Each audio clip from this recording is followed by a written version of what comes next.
Hello, everybody, and welcome to the deck. I am Bart Robley, and once again, it is Tuesday morning. It is June the 8th, 2021, and it is 11:04. We are late, and that is my fault. I apologize. I am here with Rick Stojak right above me in San Diego. Actually, he's down below me in San Diego. We got the squares mixed up. Over here, over here in this corner, up there in San Francisco, we got Jeremy Steinkohler, and then over here to my right, my left, it doesn't matter, is the man himself, the guy I'm poking in the ear, the guy that we are going to interview today, the one, the only Chip RItter. Hello! That guy. Yeah, Chip! So we decided a while back when we started this whole Drummers Education Connection thing that we were going to do interviews and we were going to talk about stuff that was pertinent to drum teachers and help drum teachers build their business. Then we started interviewing drummers. Then we started interviewing historians. And then we thought, well, let's interview each other so people know who the heck we are and why, we deserve to have this show on the internet. And Chip RItter, honestly, Chip RItter, he's over here, is the guy that started this whole thing. Chip is an amazing drummer, a fantastic showman, an amazing showman, and honestly, probably one of the most brave. Bart Robley right now. Hey, it's coming this way. I'll tell you the truth. He's probably one of the bravest people I've ever known in my life. I've watched this guy in clinic so many times. I've watched him at the NAMM show so many times. And when you bring this up, he's humble about it. He goes, it was a long time ago. He was on David Letterman. Okay. Yes, that was. And his whole thing is he's an amazing drummer, but he's such a great showman. He's juggling sticks and they're going in the air and they're flying all over the place. I know he has, but I've never seen him drop a stick. And I've seen him do this so many times in front of so many people. And just to get up on David Letterman and start, or any room full of drummers and start juggling sticks, my first thing would be, I can do this with everybody, but to throw them in the air, I would be thinking, what if I drop one? I know he's dropped them. I've never seen it happen. So anyway, Chip RItter, my friend, my colleague, my brother, Chip RItter, how are you, buddy? What's going on? How are things in Tucson? Things are hot in Tucson. It's definitely getting summer. We have a drought right now. We're hoping to get some rain. I love the way it smells when it rains. And thank you so much for those kind words about that stuff, man. It's an honor to be here. I love all three of you guys. And I love everybody that's a member of the deck, our Facebook group. And if you're watching us on YouTube, our Facebook group is on Facebook. So go be a friend of ours and ask for an invite, because there's tons of information in the Drummers Education Connection and tons of things that you can learn and network. I like it because I get to message people. If they post something that's awesome, I get to message them directly and be like, yo, man, how'd you do that? And we strike up a conversation, and it's just a great networking tool for me. So I'm really honored to be here, guys. Thank you. Well, we're all honored to be here with you, and again, just so everybody knows, Chip was the guy that made the phone call that started this whole thing going. At the beginning of COVID, over a year ago. Rick, what episode is this that we're doing right now? Episode what? Gosh, this is 35. I think 35. Okay, 35. Wow, episode 35. And Chip was the one that made the phone call. I was out on a hike with my lovely wife Leah. We were out going for a hike, and I get this phone call from Chip. We've been playing phone tag, and he's like, I don't know what I want to do, but I want to do something. And the deck was born. And it took, it's just a great honor. So anyway, I guess I'll throw the first question at you, Chip. All right, let's go. I'm ready. So let's just, how did you get started with drumming? What was it that made you go, I've got to do that? Because I know when I had my moment, I know the first time I was like, that's what I got to do. The light switch came on. It didn't matter what else happened. Damn the torpedoes. That's what I'm doing. When did it happen for you, and how did it happen? I was always attracted to drums. I always was attracted to loud noises and banging stuff. And when I heard Sandy Nelson, Let There Be Drums, my dad bought that for me because I told him I liked drums. And I remember drums were always the favorite, just seemed, from my earliest memory, my favorite sound in the Sesame Street album my mom gave me. They had some songs on it, and then there was Simon and Garfunkel, and not all Simon and Garfunkel has drums, but the ones that did were my favorite sounds with my eyes closed. I remember just being born attracted to drums, but there was a moment during my brother's high school march. My brother was in the high school marching band at Rutherford High School in Florida, and the drum line was playing, and my parents by then knew that I would like drums, and I was a fan of drumming. But then the snare drum line came up and did this huge solo. They had like 7 snares in a row, and it was like, and my parents were like this, and I thought to myself, I'm too loud. You taught me to quiet down all day. I'm too loud. But this is okay.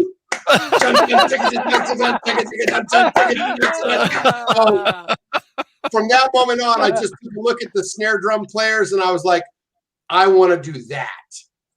And that was the big moment. That and another moment happened because Animal from the Muppets was one of my favorite characters.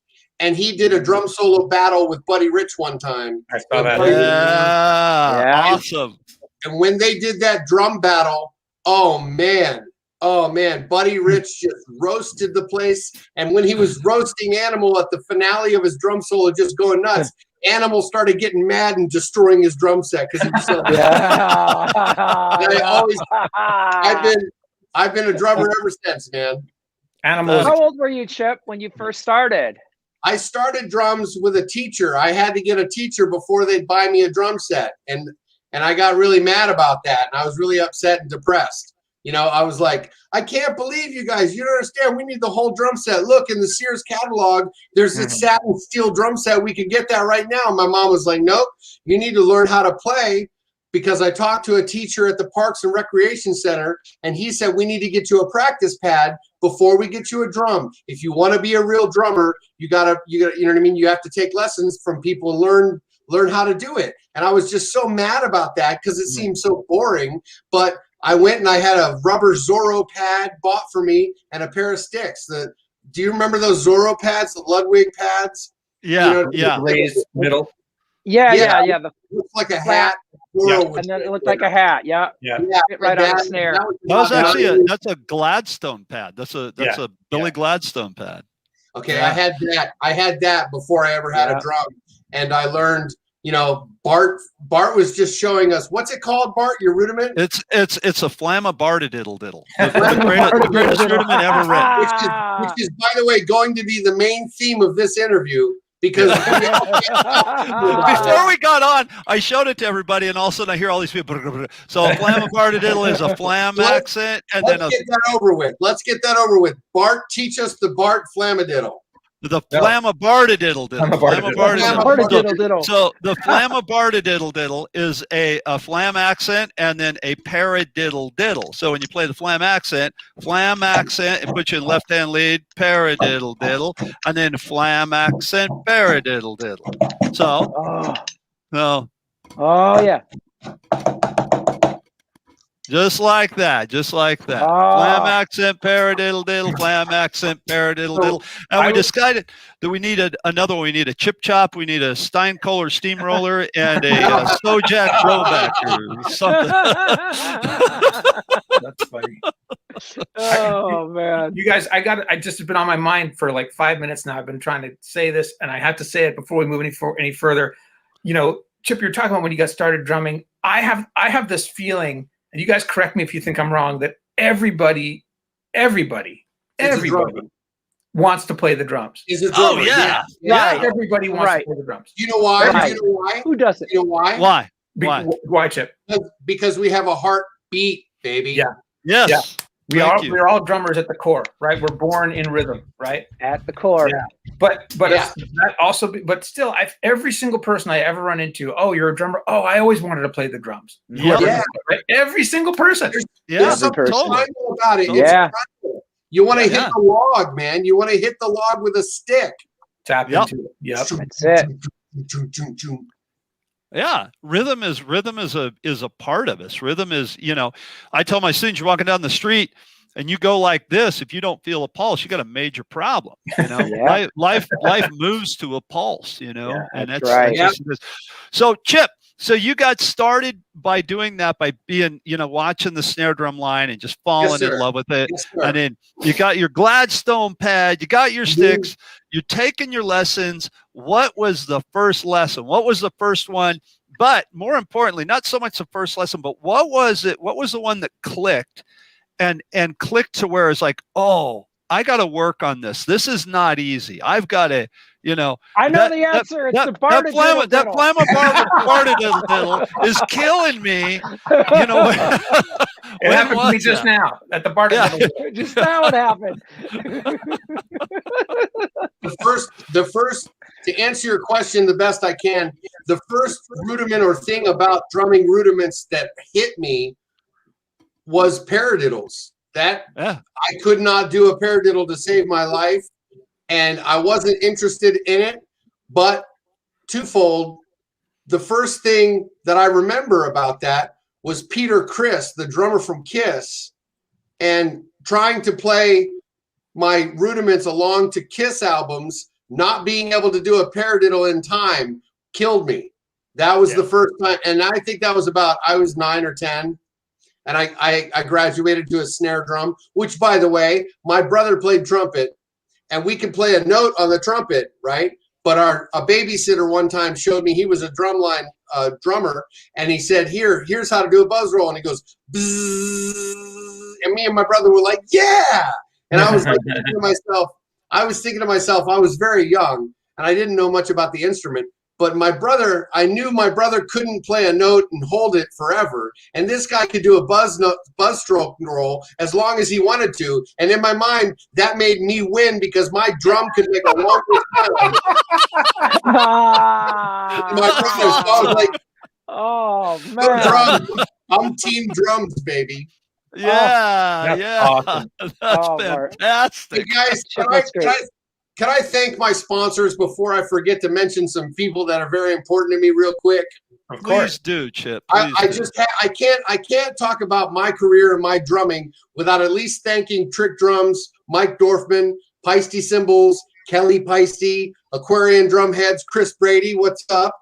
Agner Drumsticks, Brian Cupp, Humes and Berg Cases, Mike Berg, Mel Bay Publications, Bill Bay, and Sky Gel Damper Pads with CB over there in Germany. So thank you so much for letting me do that. Thank you for providing the gear that helps me do what I love. And thanks for helping me make the sounds I want to make. Thanks. That's awesome. Right on. Hey, you know what? I owe you a thanks, man, because you, Chip, were the guy that introduced me to Mike Dorfman and got me my endorsement deal with Trick bass drum pedals. And networking, people, network. Yeah.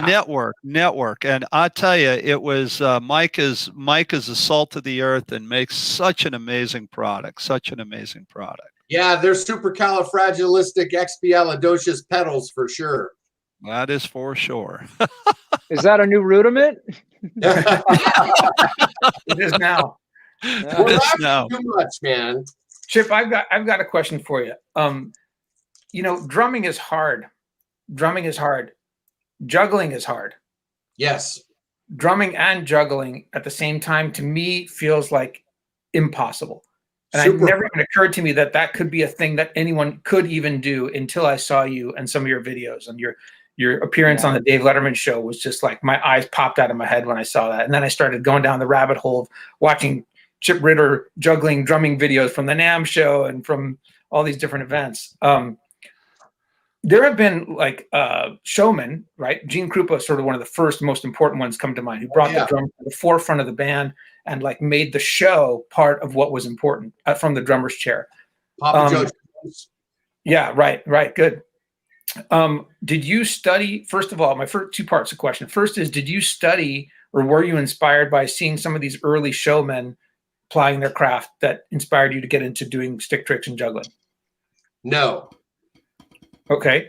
And does that mean you pretty much came up with this idea on your own? No, I wasn't inspired by them. Oh, okay. Who would? I was first exposed to Robert Sweet of Striper. Oh yeah. Yeah. There you go. Oh, okay. my friend, you can't see his phone number, but I've got his number, and he's a friend of mine now. He saw me doing it at the NAMM show, and he flipped out and came over and hugged me. He said, "Man, I always knew that was possible, but I never could be able to pull it off." And he said, "You did it." And he signed my book, a copy of my book. He said, "Dear Chip, best I've ever seen. Keep it up, Striper, Robert Sweet, 2004."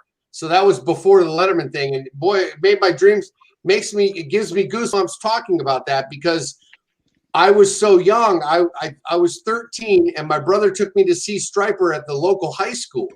And it was this huge rock concert. And I was like, I saw this drum set he had set up to the side. Number one, he sits like this when he plays. And he had 3 bass drums, tons of drums, and cymbals on chains that would swing when he hit them. And he had this big long hair that would go back and forth. And he was throwing his sticks up in the air and just making them spin. And I remember going, "What is that? How is that even possible?" So I got into Striper, and I got the back of their album cover. It said, Michael, the singer, vocals, guitar, Oz Fox, guitar, Timothy Gaines, bass, and Robert Sweet, visual timekeeper. And I was sold on stick tricks from that day on. That I later learned about. It's interesting, you can't talk about drumming very long without mentioning Buddy Rich. But I remember being really introduced to Buddy Rich after that Animal and Buddy Rich show on the Muppets. So I got into Buddy Rich there, who wasn't really famous for stick tricks. But my drum teacher, Fred Hayes, in high school was teaching me about jazz. And he sat me down one day and he said, "Look, man, you're going to have to learn from these guys and who these guys are. If you ever want to have a successful career as a musician, you're going to need to learn to play jazz. And you're going to need to, fundamentally, if you can play jazz, you can play anything, Chip, I'm telling you. And so you want to learn who Gene Krupa was, and you need to listen to the music of Benny Goodman, etc." He turned me on to those old drummers then. So by then I started seeing Gene Krupa, but back then we didn't have YouTube. And it was the only way that you could get exposed visually to a drummer was either if you saw him on TV or if you saw him in a movie. And you guys know there's not enough drummer movies. And this is true. Or a TV show or MTV. And MTV doesn't play Gene Krupa. So, I wasn't really exposed to those guys until a later age. I started. That makes sense. I hope that's a long way around your question. No, that's a great answer. No, that's a great answer. It makes total sense because you came into it before the internet really was around, right? And you guys figured this stuff out. So, which is something, and to answer your question about juggling, I don't want to take a turn and get really depressed about things, but the juggling story is a pretty powerful one. I can tell you the juggling story if you want. Yeah, let's hear it. That was my next question. So what? That was your next question? Yeah. So. Okay. So how I came to juggle was I was in the battle of the Guitar Center drum off in 1997 in Seattle, Washington. I won the finals, and Dave Abruzes from Pearl Jam was a judge, and he came running over and hugged me because I did a double backflip behind my back and caught the sticks, and everybody went nuts. You know what I mean? Double backflip, which is really, talk about high risk. It's the hardest trick I do that does a backflip when you do a double, because it's really, you got to contort and get the sticks over and in front of you so you can really get them into the target zone and catch them reliably. So it's high risk. I did that move, and he came over and hugged me. He said, "Man, I love what you're doing with the sticks. Keep doing it." And I was like, "Man, I got this juggle thing going on, man. I can't wait till you see it." And I went to I got to back up. I'm sorry, I messed that up. When I first learned to juggle was when I was depressed after a breakup while we lived in Seattle. My friend told me to get a picture of myself when I was very young, put it on the mirror, and tell that kid that I love him every day. And think about when the last time you were happy in your life was, that you had no motive, there was no money involved, there was no girls involved. It was just you by yourself, and you were joyful. When was the last time you remember being purely joyful like that? And I had to think about it. And the last time I was joyful like that in my life that I could remember was when I was like 8 years old in my grandparents' backyard. It was Christmas time. We were waiting to come in for food. My grandmother's yelling at me to come in, and I'm outside trying to juggle these bean bags. And I remember being blissful about it because of that little moment of anti-gravity you get when you throw a ball up in the air. There's like a split second to where it seems it's weightless. And I was just really getting off on that feeling. And I remember while I was doing the juggling of the beanbags, I got to get that feeling up on the beat. Here comes Santa Claus, here comes Santa Claus, right down Santa Claus Lane. That's great. Da, da, da, da, da. Chip, get in here, you know. So juggling was at the time I thought to myself, as soon as I had that feeling, I was practicing to go to the drum off, and I said, I wonder, wouldn't it be cool if? And I had the vision of it in my head. That's where it started. Wow. That is so it's cool. Been meditative too. Meditative and oh yeah. You know, drumming for me is like surfing. If I'm doing it right, I'm not thinking about it when I'm doing a live performance. Right. Yeah.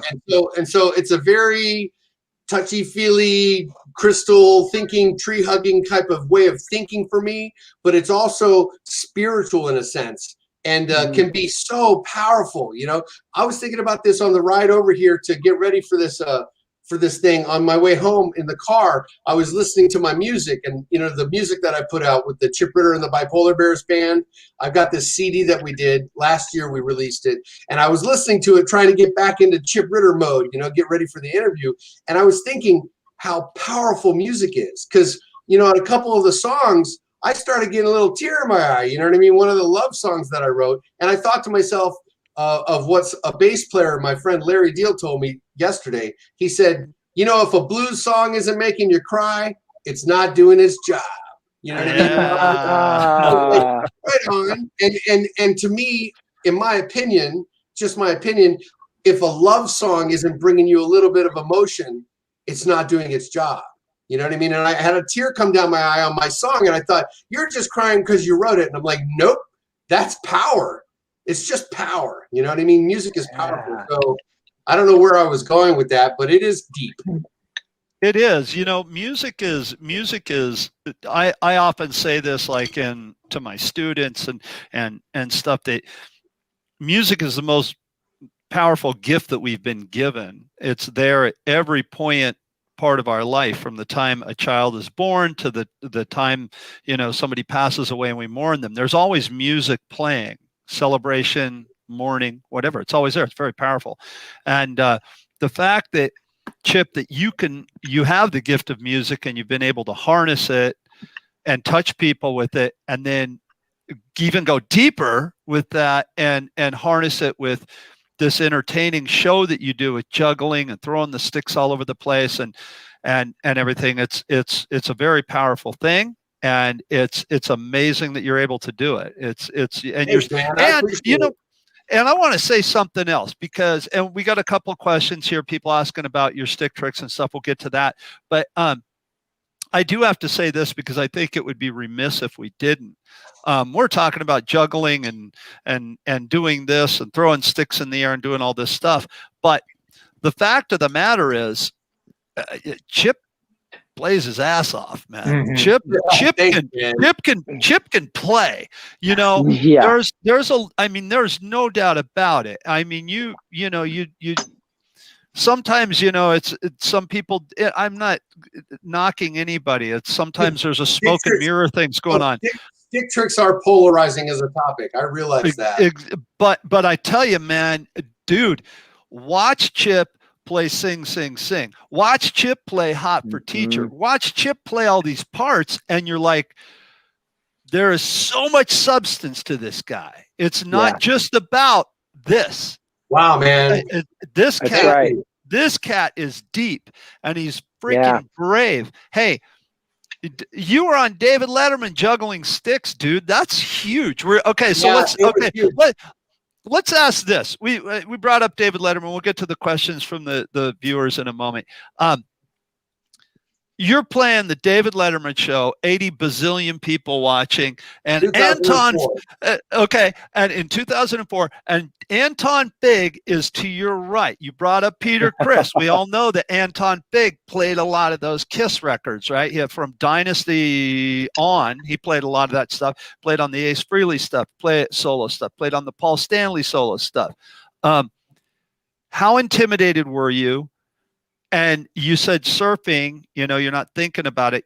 There had to be something in the back of your mind going, Anton's right there. He's right there. Not at all. Not at all. How did it go? Talk to us about that. I want to hear it. Not Anton. It was just David Letterman and the terror of dropping a stick in front of my mom. Wow.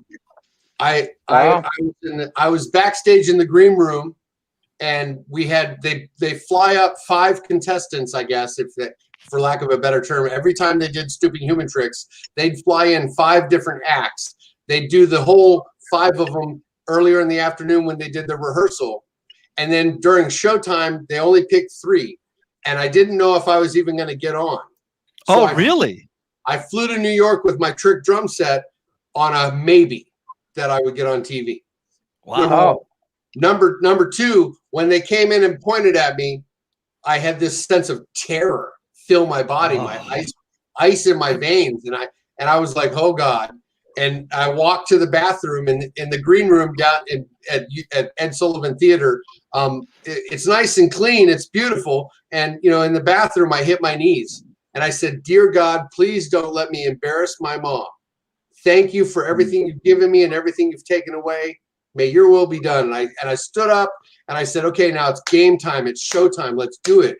I saw Dan Schinder has a question, something like that. Yeah. But Dan Schinder is the guy that told me one time, he had told me, how do you get up when you're down or when you're scared? And Dan Schinder said, I just say it's showtime.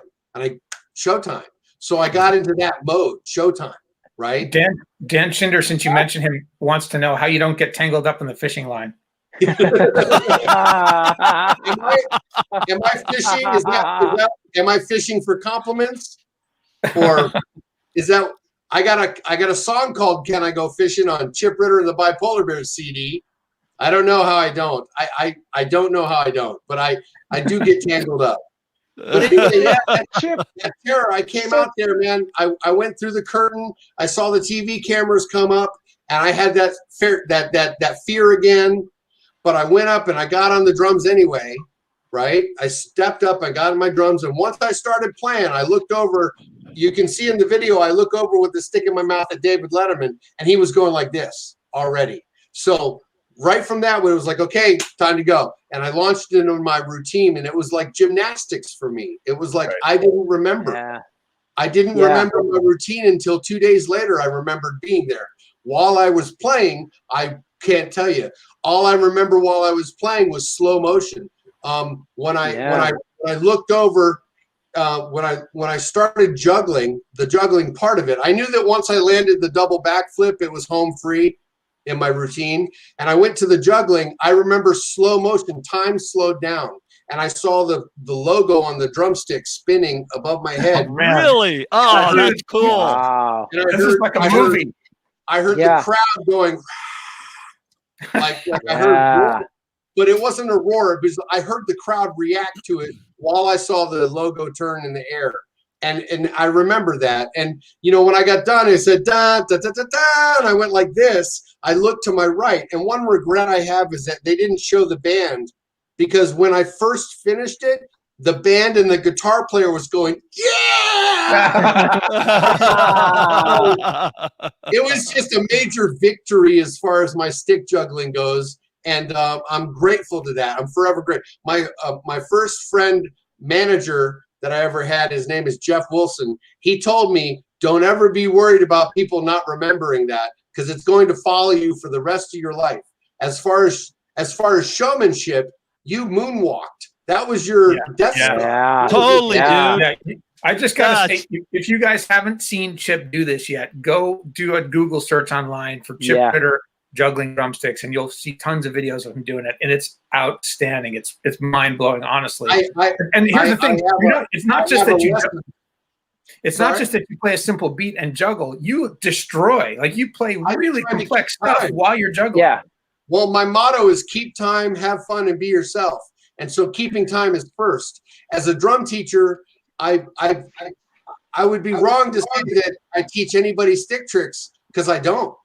I never teach stick tricks. I teach the fakie spin every now and then to a kid that wants to learn, but they have to ask me. I never teach stick tricks. Well, actually, that leads to a great question by Sharon Ransom. She was on here a couple of weeks ago. Sharon! Yeah, we love Sharon. She wants to know, do you have any drumming courses or videos on stick tricks? Yes, I do. I have what I call the Drummer's Guide to Juggling, and I have Stick Tricks DVD. Stick Tricks DVD on Mel Bay Publications. You can get that on Amazon. Right there. That's a best-selling. That's the best-selling percussion DVD on Mel Bay Publications right there. Wow. Seriously. Hey, man, no kidding. Stick Tricks by Educator. That came out in 2007. And it teaches in that DVD, I go over 13 of my favorite tricks that I have listed down there. And it's a great video. But if you just are if you want to do the juggling, I have on RItter.com the Drummer's Guide to Juggling. It's got a dragon on the cover and everything. You know, it's like a Mardi Gras looking cover. And it's on my website, RItter.com. You can download that today. It's for sale. And every penny that I get from my online sales, I donate to the DBSA.org, which we could talk about. But it's a cause that I believe in. And like I said, it's a juggling. I made that video with the express intent to teach somebody how to juggle 3 sticks while playing in time. So if you're interested in that trick, go get the video. That's awesome. And so, Chip, is it focus? Cool. Is it magic? I know obviously it's a lot of preparation, but a lot of people have tried tricks and twirls and all, but no one's passed you ever. And so, you know, where did it come from, man? Where did it come from? It comes from my higher power, and it comes from my love of showmanship and entertainment. It comes from when I get happy, I get grateful, and I get enthusiastic, and I'm a little bit manic. I get high on life. I'm a feel good addict. I'm a junkie for life, and when I feel good, you know what I mean? And so I can't stop sometimes feeling good, and I get elated. But you know, drumming has always relaxed me and made me feel like I'm powerful, like I have control over something, but at the same time, like I'm safe. We're doing the thing I love, which comes back to when I was a young kid doing the tennis ball thing. I mean, the beanbag thing. When I'm juggling, I get into that place because you have to catch the ball, right? You have to focus. You have to be in the moment to really pull it off. And so if I'm in the moment and I'm pulling it off, that's where it comes from. There is a lot. You mentioned dropping sticks. There is so many drumsticks that I've dropped, I can't tell you. But it's like Michael Jordan. I've failed so much more than you can imagine. But that's why I win. Is because I fail more than I win. Like I'm used to missing that game-winning shot. You don't remember that so much when you talk about the positives and the victories, but there are those failures. There are those setbacks that we don't talk about. And sometimes I need to talk about my failures and setbacks as a drummer to keep my ego in check, number one, but to also just be myself and be who I am. I don't know if that answered the question. No, that was beautiful. That was a fantastic answer. Chip, you mentioned something just a second ago that you donate you donate your proceeds from the sales to that to a cause you believe in. Yes. And we talked about this before the show. So what is that cause, and why do you believe in it, and why are you so passionate about it? That cause is the Depression and Bipolar Support Alliance. It's a DBSA or DBSalliance.org. And they're an organization of people who are there to support people with depression and to support people who happen to be bipolar, to give them support groups online, to give all kinds of resources. And they're just out there to help anybody who's suicidal, anything related to any kind of depression. Anybody's allowed to go to their website and put their zip code in and find support networks in their area. And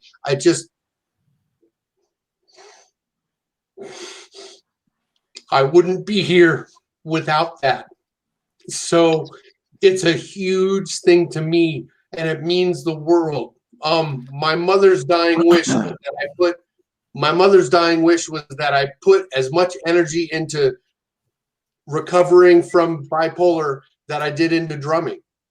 And I've been trying to do that ever since. Wow. And so it's a heavy topic for me. Sorry for getting cracked up, but yeah, in the world, it's a heavy and important thing in my life because I suffer from type 1 bipolar. I'm technically, you could say that I'm a bipolar support advocate, is the correct term. So I'm an advocate for people who have it, meaning that I'm advocating that they reach out and ask for help.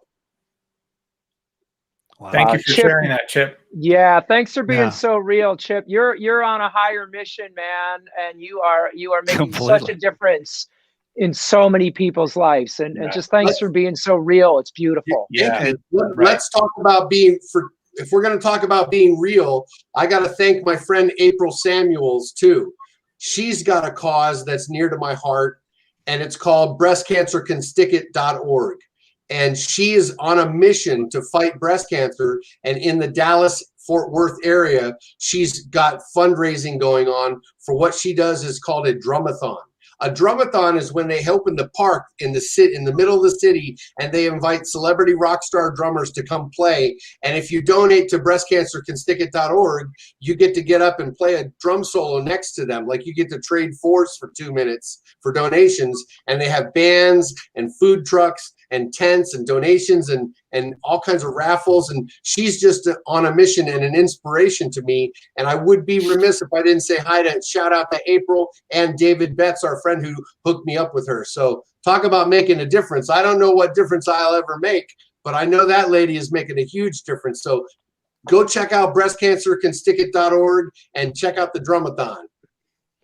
Wow. Chip, and I know you've raised thousands and thousands of dollars for that organization too. Last year, Team RItter was raising funds for her, and we raised over $8,000. I set my goal. When I talk about goal, I waved my magic wand and I set my goal. You know me and goals. But I wrote down I wrote down $8,000 was my goal, and I told people it was $7,500 because just for me, I wanted to prove it. I was like, if I really know what I'm talking about as far as goal setting, then I'll be able to hit 8. If I can't, well, I'll fail, and whatever we raise will be fine.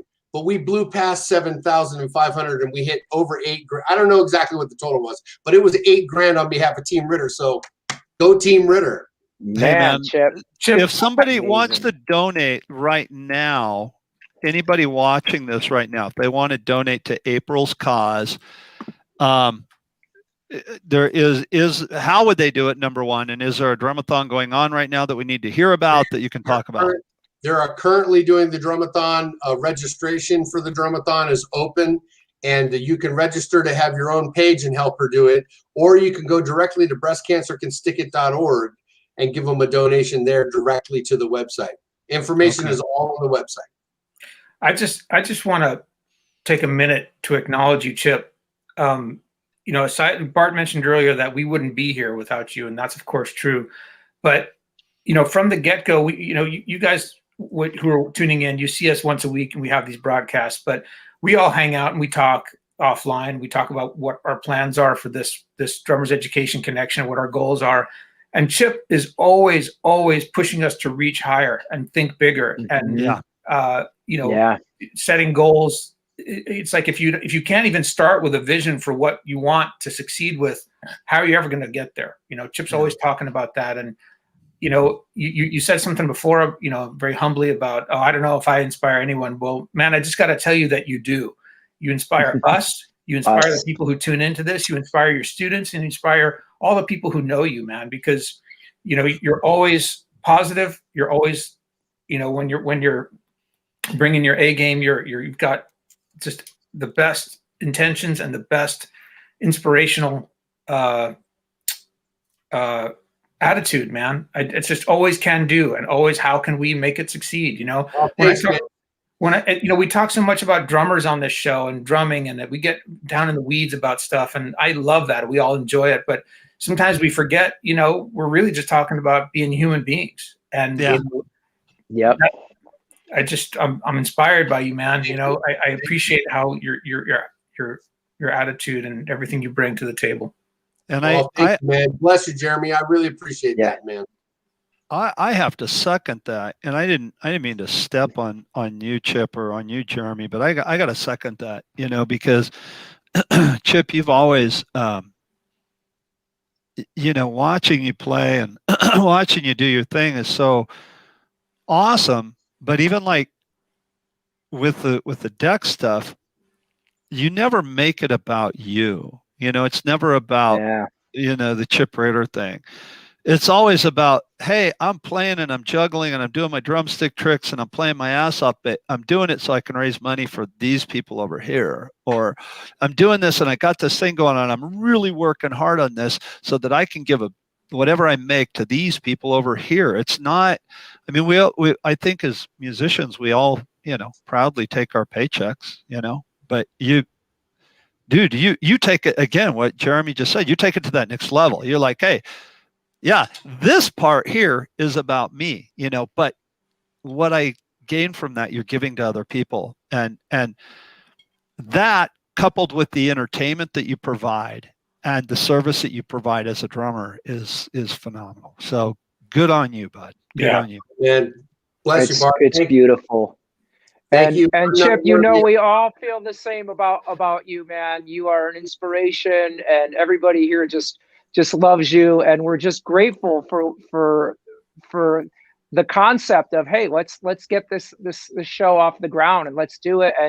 And we're always getting texts and calls, hey, let's do this, let's do that, with the show, and it's exciting and an honor just to be part of this with you, and we're grateful. Yeah, man. I'm grateful. I'm blessed and highly favored, and that I got to hook up with you guys. And I'm so grateful that there are other people on Drummers Education Connection. I'm grateful for the opportunity, and I'm grateful, man. The glory doesn't go to me, and I hope people can and understand that. It's easy to get caught up in your ego and get blown out of proportion, and I tend to do that just as much as anybody out there. You guys, you know what I mean? You guys keep me grounded. Iron sharpens iron. And likewise, I could say the same thing that you guys said about me to each one of you as far as being an inspiration to me. So let's keep it rolling and keep it going. Keep time fun and be yourself. Yeah. Chip, I have a question for you. One of the things I've noticed over all these episodes, this is our 35th episode, is you seem to have an incredible memory, and you're obviously really well read on personal growth and self-help, and I know spiritual also. And I'm just asking you straight up, do you have a photographic memory? Because I do. I'm really impressed. Do you really? Yeah, you do. Okay. No kidding, really.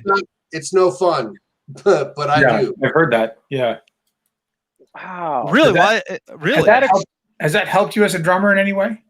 As a drummer, having a photographic memory has helped me remember lines and patterns that I focused on. But my memory is only photographic and being able to recall it when I'm at an extreme emotional states. So wow. It's not a constant. I don't have a Google Drive of my life that I can look at and think of. But the memories that are most important to me, I remember extreme places that I was in, like David Letterman's show. I mean, when I met David Spade and at NAMM shows, when I've gotten really scared and really like up and manic, when I get extremely emotional, I can remember something as if I'm in a circle or a sphere. Really? Seeing the drumsticks on Letterman when I had them up in the air and they were going slow motion, I can seem to stop that and remember what it was like if I look over here or look over here or look over here. I can kind of pause that in my head and analyze what I'm staring at. I see that it's like a circle, or like if you took a picture of a one of those cameras that you do any angle on, those 3D camera. Yeah, it's like a Halo thing. It's like a 360 camera.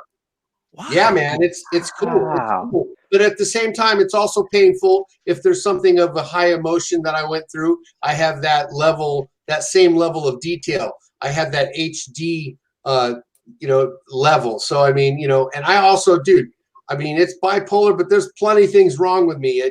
ADHD and obsessive compulsive disorder. I've got almost all of that. So it's a really important thing for me to remain grounded and calm. If I get too a little bit up, I need to make sure that I stay grounded and calm. But yeah, dude, it's crazy. Photographic memory is a crazy thing to have, and it can be a huge benefit, but it's like fire. You can cook with it, but you can also burn the house down. So, I don't know if that answers. Yeah, way long. I'm talking way too much. Sorry, fellas. No, not at all, No, man. Wow. You're No, going Chip, deep.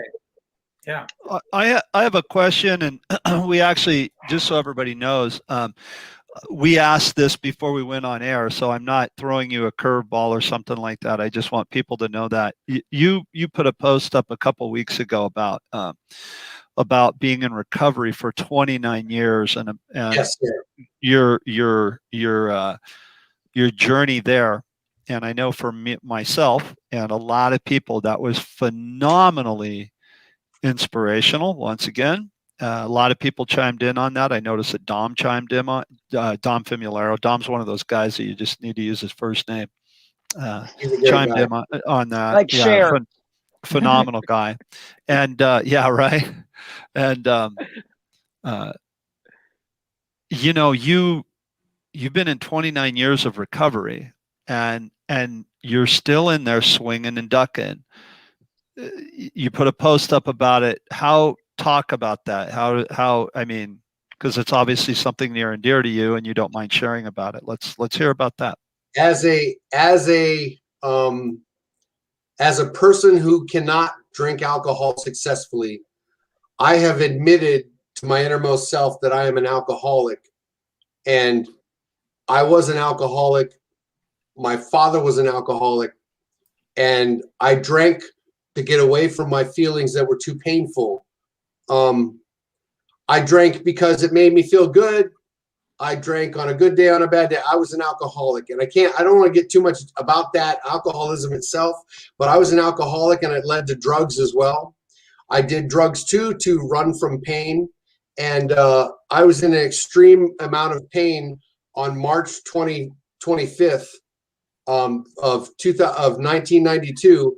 I tried to kill myself by running into a city bus with my car 73 miles an hour into the back of the bus. I broke the bus's transmission. The bed of my truck was folded. The engine was up in the thing. And I ruptured my intestines. I ruptured another internal organ.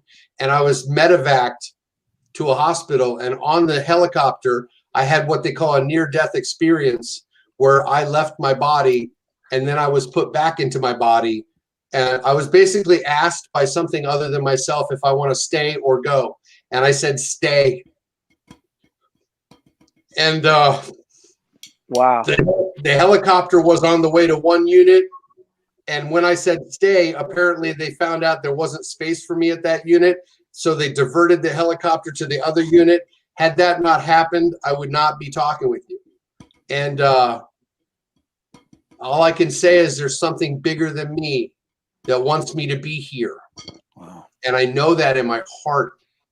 And if I've ever done anything good, it's God's fault. And I'm grateful that I don't have to drink or use drugs. And that's a big part of my life. I spend a lot of my time working with others. There's others are working for me, which is kind of like, let's go back to the whole deck thing. I'm working for you and you're working for me. We're of service to each other. We're of service. When I call Jeremy and ask him about his book, Finding the Groove, he'll talk to me about anything. I've got access to his library of thought. And I can call Rick Stojak and talk about how to build a better drum groove. And I've got access to his, he'll be like, oh, to get that YouTube playlist, I'll send it to you in a text and you can look at this part of the book and it's all about this. If I call Bart Robley at the School of Hard Rocks, same thing. I have access to your library. And that kind of experience is priceless. In the group I belong to, an anonymous fellowship I belong to, I have access to that to that experience, strength, and hope. And that's why I'm alive today, is because of that access. To this day, there's something bigger than me that helps me wake up in the morning. And some days I can't tell you exactly what it is, where it comes from, but I know I'm here. I've got a mission. In fact, if you want to talk to me after this show, I can tell you exactly where it comes from. The point is, I'm supposed to be here. This was supposed to happen. And I don't believe too much in coincidences. You know, I just don't. I think that there are divine intersections that happen in life. And this has been one of them from me. You know, Chip, Bart mentioned earlier in passing that, you know, you were one of the bravest people he knew. And I didn't really know what he was talking about, to be honest. But boy, what a story and courage yours is, man. Yeah. And thank you for being brave enough even to share it all with us today. That, you know, takes a lot. Thank you for everything you bring to this, man. I appreciate that, and I apologize for bringing the vibe down if that brought the vibe down. No, man. God, no, dude. no. You Just just, bring the vibe you know, down. It makes it real, man. It makes it real. Yeah. So I think this is one of our best episodes, Chip. And I completely Thank agree, you. Rick. I mean, we've interviewed some great drummers and talked drums, and you know, we hit things with sticks and talk about flammabardiddles and you got, wood or plastic. you know, yeah, and then you got Chip over here that is like, again, I mean, dude, you, God, dude, just. You got a set of balls, dude. So I don't have any other way to say it. I mean, do you know when Chip hit that bus, you know, he was still twirling. And that's why he hit the bus, man. He wasn't paying attention, and wham, you know, he's spinning the sticks. Don't get it twisted, man. I still have to sleep with my bipolar teddy bear. Oh man. Hey, you got that cat I sent you, right? The Chip cat. Yes, that Leah got that for you, dude. Leah found that. She goes, "Hey, send this to Chip." There you go. There, the cat's name was Chip, and Leah, she goes, "Hey, look, you got to send this to Chip." And it's a. My wife has this whole collection of those things, Beanie Babies. Yeah. And she goes, "You got to send this to Chip." So we sent it over to you, man. That's great. That is awesome. Bipolar bear. Hey, Chip, we only have a couple of minutes left, but one thing I wanted to touch on real quick was you published several books on Mel Bay Publications. Snare Force One, you sent me a copy of that. That's a fantastic book for beginners learning the snare drum. Can you talk about your books? Snare Force One. I thought to myself a long time ago, there he goes, Rick is showing you to it right now. Mel Bay, Snare Force One. I remember thinking to myself about purpose and goals and life dreams. And I thought about what an amazing idea would be to have a book that would bridge the gap. What did I need in my drumming path to get me to the next level? Why was reading music so hard for me and it's such a challenge? Because in high school, there seemed to be a division in drummers. There seemed to be this division between drum corps drummers, marching band drummers, and rock drummers. It seemed to be a separate thing, and it started to divide. And I thought to myself, what would be a way to combine that? What would be a way to help me shoehorn my younger self and try to convince myself into learning how to read written music sooner than I did? Because reading and comprehension is so powerful. You guys as authors can understand when you have a kid who can't read, it's hard to communicate with that child. And when they can read and comprehend the English language, you can have them read something in the book and then they understand what you're saying. No different on a drum set. When you have them read the musical notes, you have them understand those rhythmic patterns. If they can read the music, they can play the music, therefore they're in the water. The drum corps guys used to would look at the drum set guys as inferior because they're playing the drum set. But then the drum set guys would make fun of the drum corps guys for reading. But then now I'm a drum set guy who reads, and there are drummers who still make fun of other drummers who read music. And I never understood that. I'm a big proponent of being able to educate yourself in any art form, because if I had not learned to read music and done a book like Snare Force One, been able to go through school band. My drum teacher was Brad Seibert when I was 17, and he was a rock drummer. And he told my mom, make him join the school band. make him join the school band, get him to learn to read. It's huge. If he ever wants to be in a career, if he ever really wants to have a career at drumming, he's going to have to read. And he told her that. Now, does that mean that you have to read to be Travis Barker? He doesn't read, no. But it does mean that it can open doors that you don't know are closed. Like you can open doors through your ability to read music. So I'm a big proponent of reading music, and that Snare Force One came from that need as a child. And I wrote it for kids, but halfway through, at the end of the book, I have Delta training missions, which I worked on a world champion snare drum line, the drum corps line, the Blue Devils. Their instructor, Scott Johnson, is in the World DCI Hall of Fame. There they go. And those are chop building exercises for all drummers. Meaning if you play the drum set and you can read music and you go through those exercises, you're going to 10x your goals. You're going to get 10 times better, 10 times faster through exercises like that. So any drummers that are interested in building their chops, I send them or get them hooked onto that book. And if they get that book and they can't read, well, guess what? The good news is that book teaches you to read. So I figured that was the goal, and I think I accomplished that goal. I'm very happy about it. And there's copies of that available on chipper.com as well. And what better title, man? Snare Force One. That's a cool title. Yes, that's right. Totally. Chip, I gotta say in closing, we're kind of pressed on time here. I want to say that first of all, thank you for being such an inspiration to so many people through your books, through Snare Force One, through how to do the juggling videos, the stick trick videos, the best selling drum video on Mel Bay.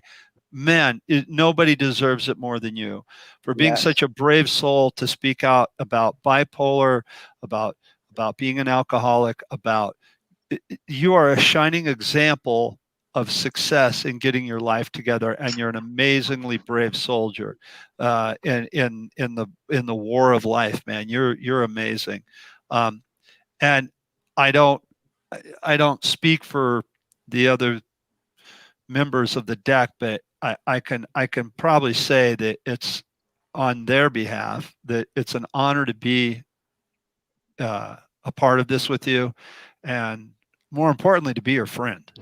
Thank you. Yeah. Thank you, Bart. I'm blessed. Right on. Well said, Bart. Well said. Well said, Bart. Yeah, absolutely, I'm Bart. blessed and highly favored. Why don't we talk about what's coming up next show?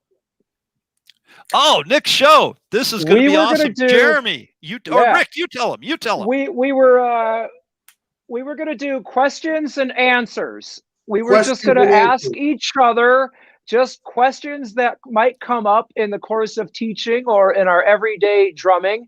And we're just going to keep it very, very open-ended. And we're just going to ask each other questions and use that wealth of knowledge that we have, our over 200 years of drumming experience.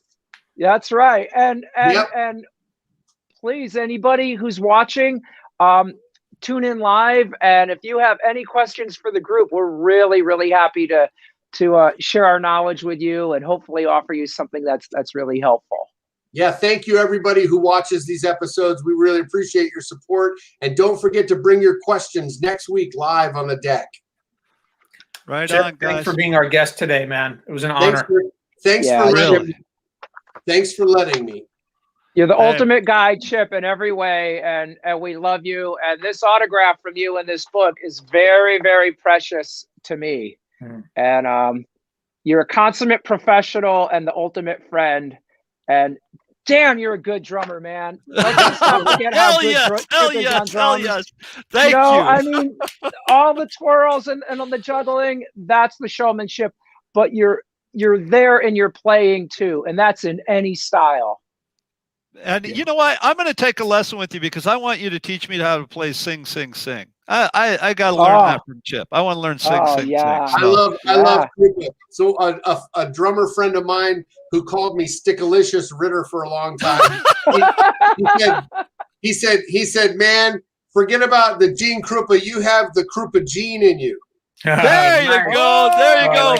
we got to sign off on that. There's no Oh, way I love better to end the show than that. Yeah. The group of Gene. That's beautiful. That's nice. All right, guys. Well, thank you so much for watching. Jeremy, Rick, and Chip.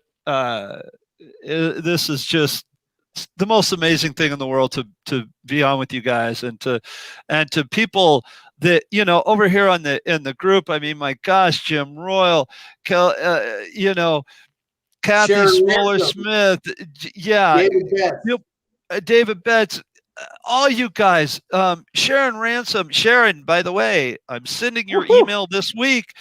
You guys are awesome. Thank you so much. We'll see you next week right here on deck. We love you guys. Thanks, everybody.